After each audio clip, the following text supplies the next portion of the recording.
La troisième raison, c'est que pourquoi je te prête Jésus? C'est le nom le plus puissant. Le nom qui n'a point de limite. Le nom, quand je le cite, quand je fais une déclaration avec ce nom comme appui, oh, il y a beaucoup de dégâts qui se font. Oh, alléluia.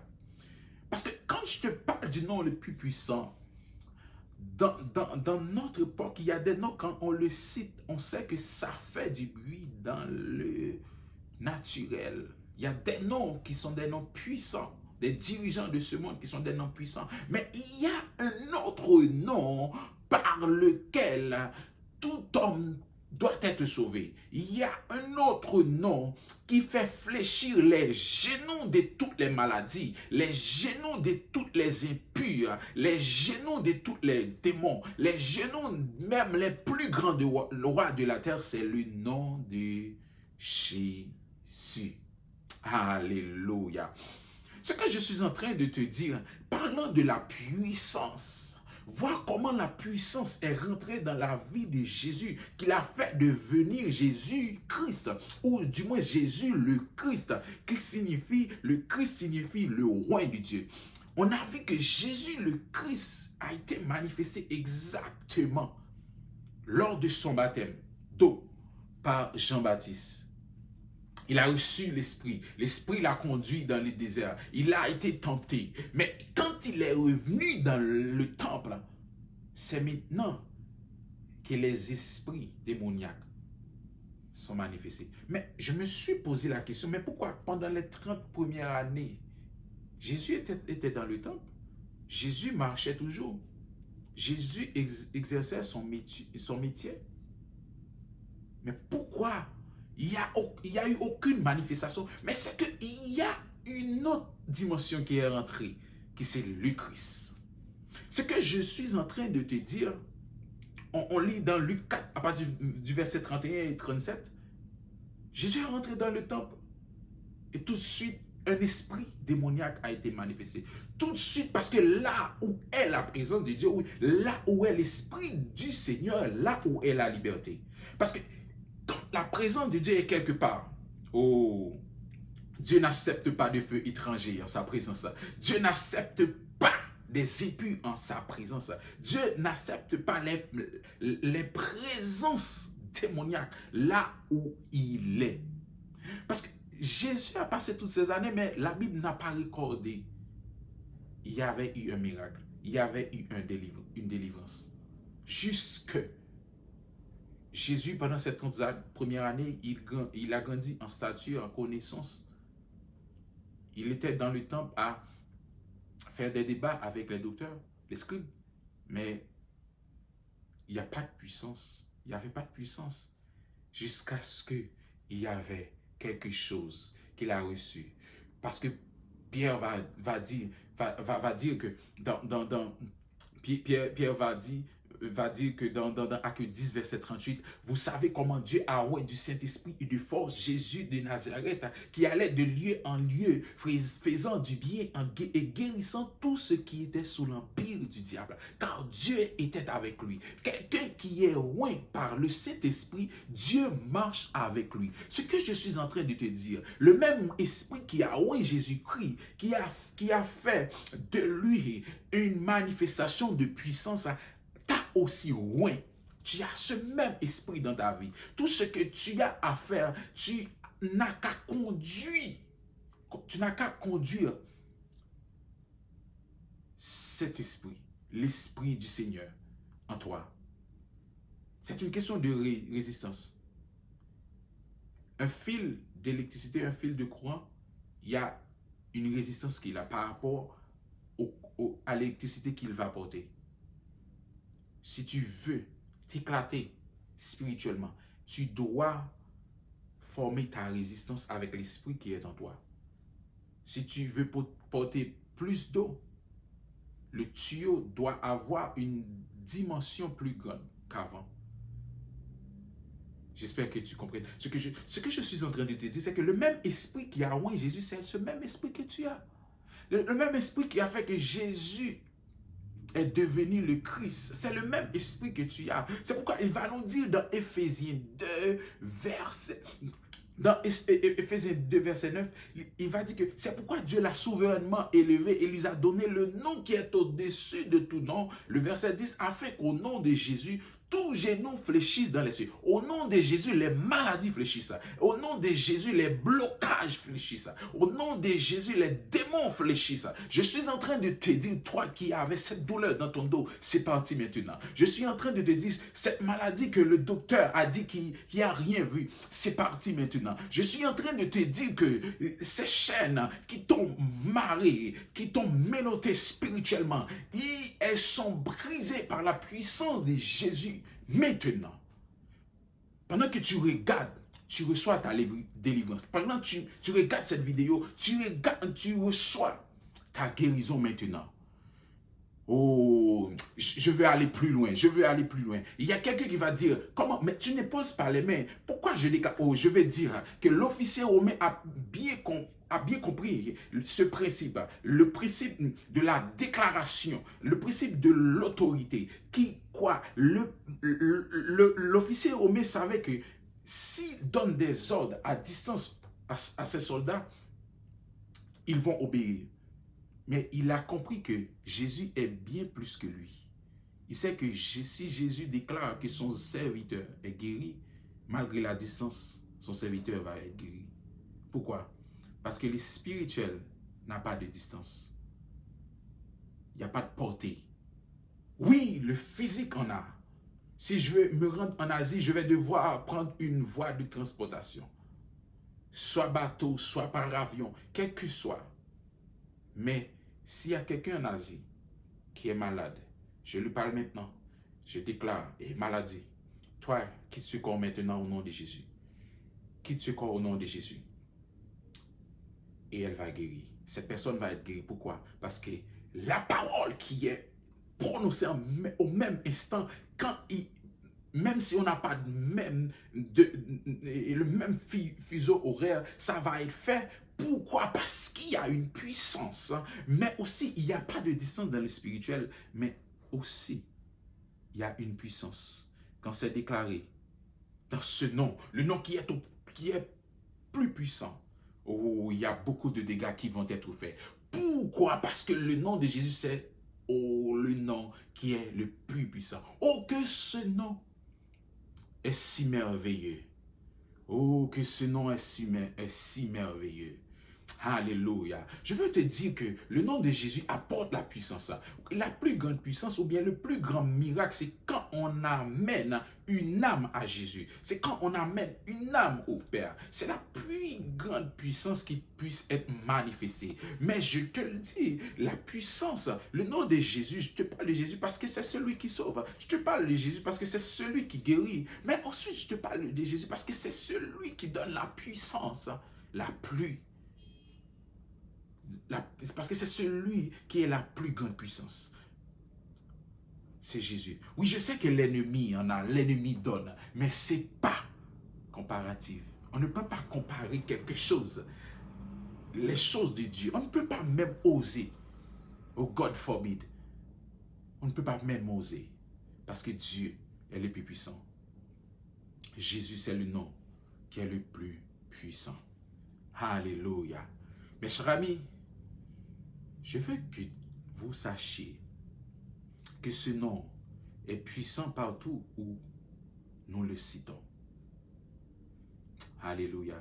Ce qui m'intéresse, c'est que Jésus a dit, il est bon pour vous que je m'en aille, afin de vous envoyer l'Esprit, afin de vous envoyer l'Esprit. Alléluia. Parce qu'il a dit, celui qui croit en moi fera aussi les œuvres que je fais, mais il en fera de plus grandes. Oh, alléluia. Je veux te dire que Jésus est humain comme toi, un homme comme moi, un homme comme toi. Jésus est humain, Jésus est divin, puisqu'il a été conçu par la puissance de l'Esprit Saint.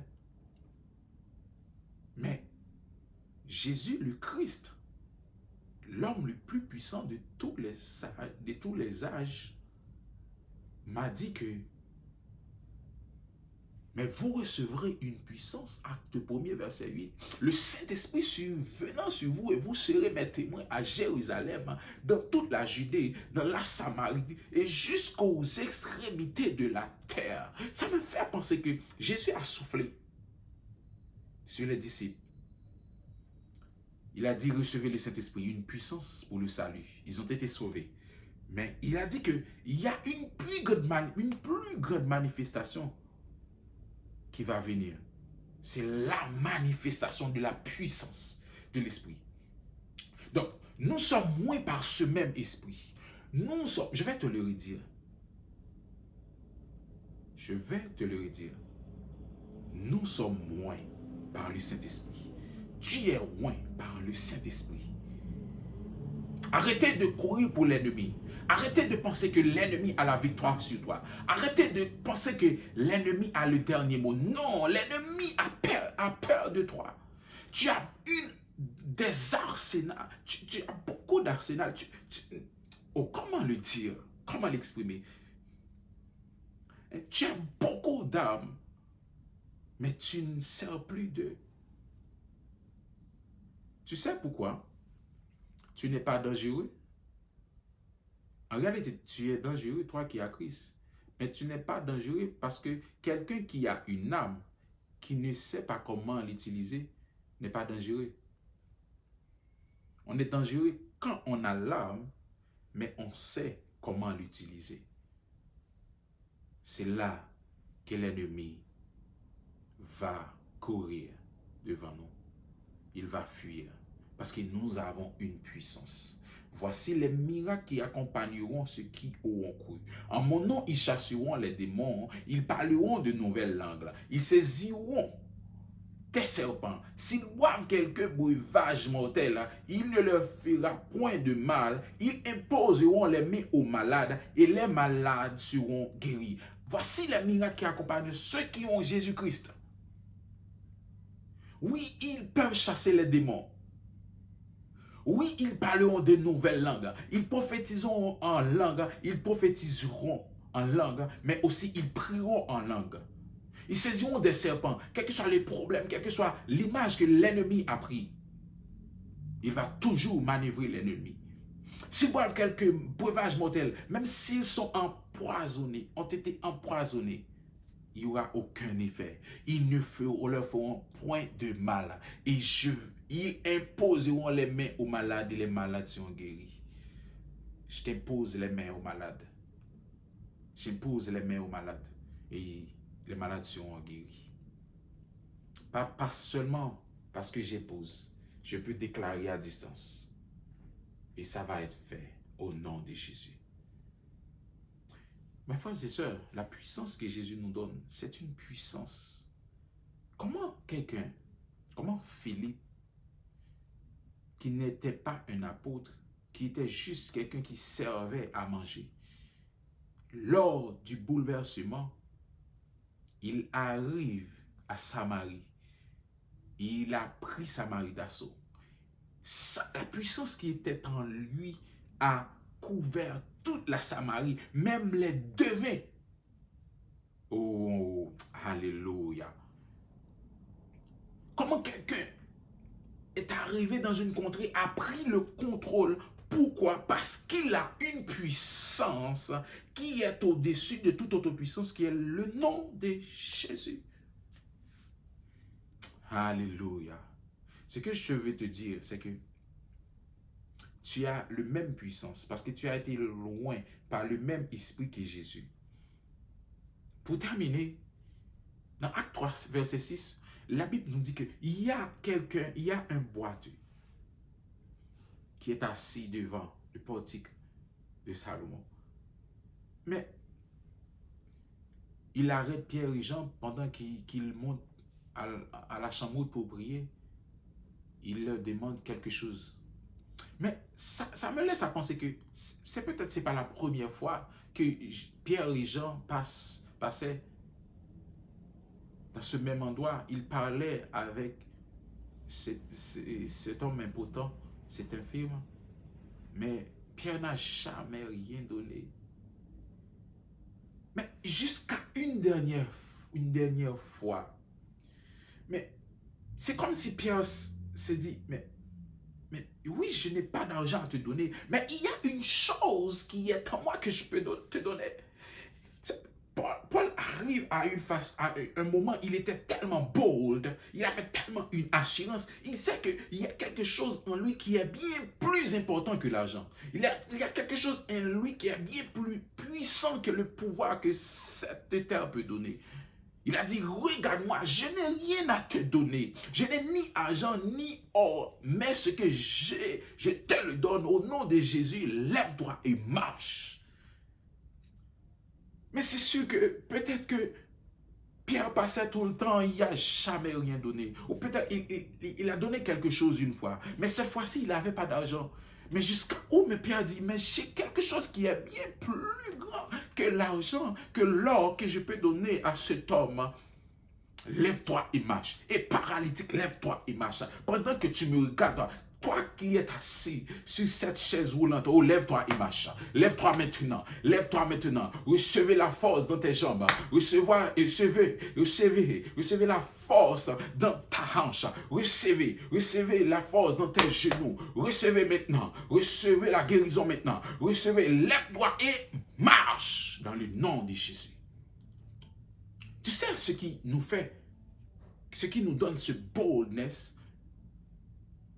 Oui, tu me vois, je suis bold maintenant. Pourquoi? Parce qu'il y a quelque chose en moi qui me dit que toi, tu as déjà reçu ta délivrance. Tu as déjà reçu ta guérison. Parce que le nom de Jésus, ce n'est pas une formalité. Ce n'est pas une pure invention, mais c'est une puissance qui est au-dessus de toute autopuissance.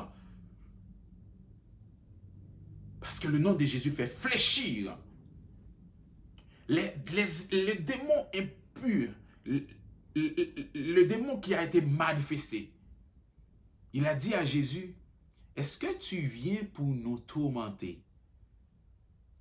Est-ce que tu es là? Qu'est-ce qu'il y a entre toi et moi? Tu es le Saint de Dieu. Mais Jésus a dit, tais-toi.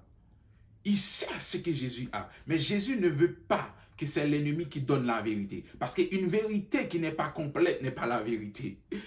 Alléluia. Une vérité qui n'est pas complète n'est pas la vérité. Ce que Jésus avait en lui, Dieu me l'a donné par son esprit. Jésus a été oint par le Saint-Esprit. Moi, Dieu m'a donné la grâce d'être oint par ce même esprit. Mais en plus, j'ai l'assurance que cette onction est manifestée en moi, est en moi. Et de même que toi, tu dois avoir cette assurance que cette puissance, par cette onction, est en toi.